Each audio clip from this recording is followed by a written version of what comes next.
I always had good grades in high school, was home on time, cleaned the house, etc. I never had problems with my parents before this.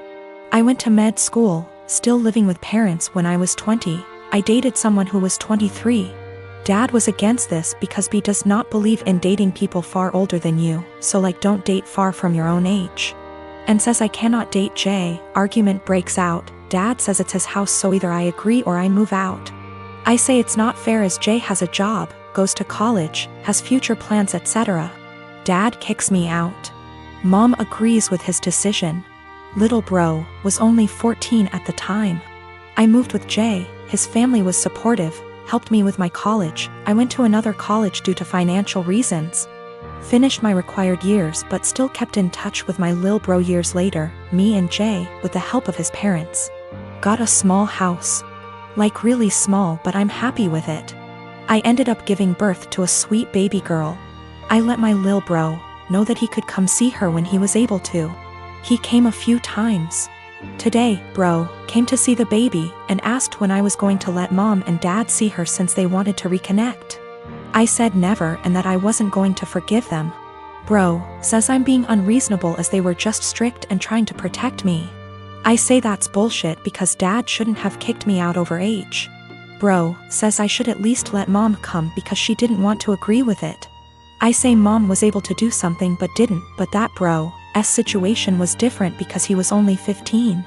Bro is upset because he says mom and dad regret their decision and just want to reconnect and that I am dragging this entire situation. I told him that if he thinks I'm dragging it out, then he can stay out of my life too. He's angry and says that I need to move on and that I shouldn't be withholding them from seeing their grandchild. I say that they disowned me and so have no grandchild from a daughter that doesn't exist. I don't hate my bro, and I kinda get what he is saying, but I just have a resentment for my parents. It's not like I had a baby just to put it against them, but my lil bro thinks I'm going to go die on a hill with them for something done several years ago, and it's petty. I want a relationship with my bro, just not my mom and dad. My fiancé and I moved in together shortly before we got engaged. Before we did, we discussed how we'd split the housework and bills. 50/50 down the middle with some wiggle room for when the other needs help. When we moved, it was into her parents' 2-story garage that they converted into basically an apartment. They offered a low rent, $700 total, and pitch in for the electric and internet so we could save money for our own place and wedding. My fiancé earns more than me and that's cool, I'm proud of her. Before we moved in together it always seemed like she was living paycheck to paycheck, and I chalked it up to the apartment she had prior having insane high rent.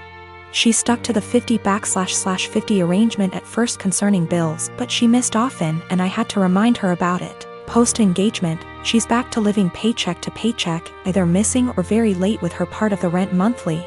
The 2 utilities we pay, groceries, late with her car payment. Her parents have talked to me multiple times about rent and I've covered her missing portion to get us caught up.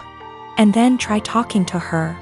It always turns into her saying we should just move if her parents are going to hound us. I told her we're lucky it's her parents because anywhere else would have kicked our asses out. On top of that, I pay my own bills, do about 65% housework, arrange and pay for most of our dates and vacations. Gifts for her, pay most towards our pets. I've suggested a financial coach, but what kicks me is whenever we're around others. She boasts about being the breadwinner since she earns more. Goes on about the stresses of being the main source of income, all the hours she has to work to pay all our bills.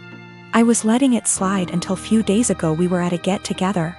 She and her sister started up again about her being the breadwinner.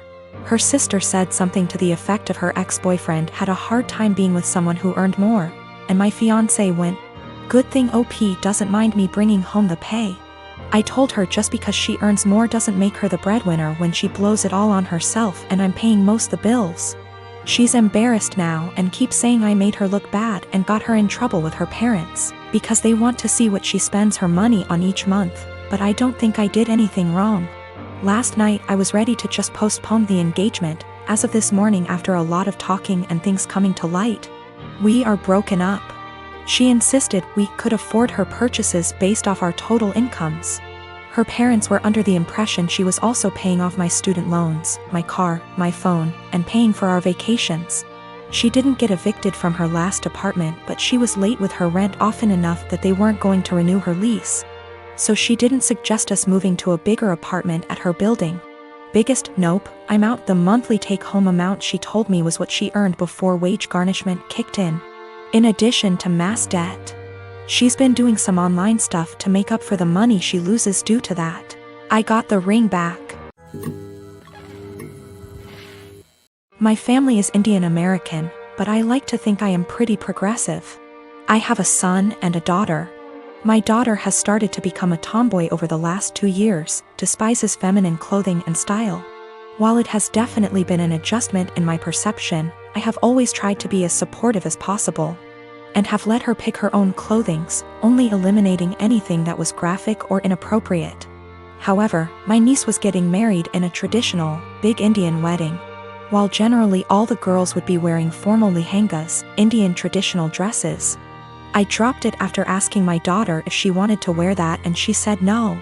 Only mentioned it once because she really looks up to my niece and I did not want her to feel left out. When I asked her what she wanted to wear, she said that should wear a t-shirt and slacks. But I insisted that she wear a formal clothing of her choice, whether it was a suit, a dress, or traditional Indian clothing. This was black tie event. I was making my son wear a formal suit. Everyone was going to be dressed to the nines. I was going to get my son a new suit tailored for the event, and I insisted that she come with and pick a fabric and suit style as well. It could be to her desire, as long as it was appropriate. Like a very typical men's suit or feminine twist like what Zendaya wears. She got angry and said I was constricting her expression. I think she will have to wear formal clothing in other points in her life, whether for work or other formal events.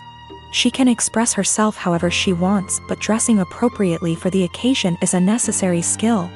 The wedding has been postponed for now, but I still want her to wear a formal outfit, and she is still mad at me about this. But I want to stress that I don't think my daughter is really the asshole, but she is the sweetest little girl in the world. She is usually very respectful, gets excellent grades, and works really hard. I am very proud of her. I do not think my daughter is trans, but I think I have made it clear that it's okay if she or anyone else is. She also generally seems pretty happy with her body. She is actually really fashionable and doesn't really wear baggy clothing or anything, but is more into streetwear. She is the one who showed me who Zendaya is.